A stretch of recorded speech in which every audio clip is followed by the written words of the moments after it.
inta u dambaysa oo ah dhibaatooyinka iyo carqaladaha haysta dawladaheena hoose ee Somaliland way badan yihiin waxaase ka mid ah shaqaalaha iyo maamulkeena oo aan tacliintoodu gaarsiisnayn heerka waxqabad ee bulshadu ka rajaynayso waxayna ognahay certificate-ka lagu shaqaaleysiiyay ama certificate-ka ugu sarreeya ee haystaan maamulka dawladaheena hoose iyo shaqaaluhuba ay tahay certificate-ka secondary school-ka qaarkoodna ay waxbarasho ugu dambeysay 25 years back.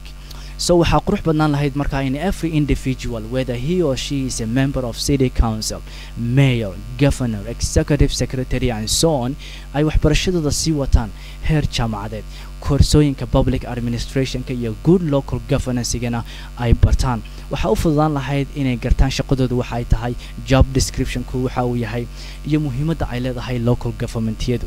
UN Habitat and UNJBLG waa labada hay'adood ee dadaalka dheer ugu jira horumarinta dawladaheena hoose training-ka iyo seminaarada ay bixiyaan capacity building, advancing our people and so on walow gaabis badan uu ku jiro oo ay ku kooban yihiin degmooyinka eeda oo keliyata. qalada labaad waxa weeyaan waa financial limitation inaysan lahayn account dhaqaale abuuri karin dhammaantoodna ku tiirsan yihiin account-ka yar ee dawladda dhexe bixiso. So they winded up with limited resource on everything. grant-kii ay dawladda dhexe bixisana wuxuu ku xiran yahay grade-ka ay degmadu tahay. degmooyinka grade A baa ugu fiican, but if you are in grade C for example, you can't expect much from that grant. I mean the intergovernment physical transfer. But I believe UN Habitat is working on improving their financial management system. qalada saddexaad waxa weeyaan division of local government powers. maamulka local government-ga degmooyinka waaweyn oo la badiyo. For example, caasimadda Hargeysa waa hal degmo, hal mayor bay leedahay, hal gole deegaan, 25 xubnood. It's not a good idea. waxay ahayd in caasimadda Hargeysa loo qaybiyo ama loo kala jejebiyo 5 degmo oo waaweyn, 5 mayor ay yeelato, 5 gole deegaan ay yeelato, oo degmo kastaaba ay ka shaqeyso horumarinteeda. dhammaantoodna hadhow loo hoos keeno maamulka dhexe ee degmada. horumarka ayaa lagu tartami lahaa accountability iyo responsibility iyo iska warhaynta ayaa fududaan lahayd shacabkan waxa la gaarsiin lahaa marxalad aysan kala jeclaadeen which parties ruling the country xisbigee iyo qabiilkee baa dalka ka talinaya as long as local government ay shaqadooda qabanayaan. degmooyinka kale ee dalkana sida degmada Burco, Boorame, Laascaanood, Berbera in iyagana sidaas oo kale loo kala jijibiyo.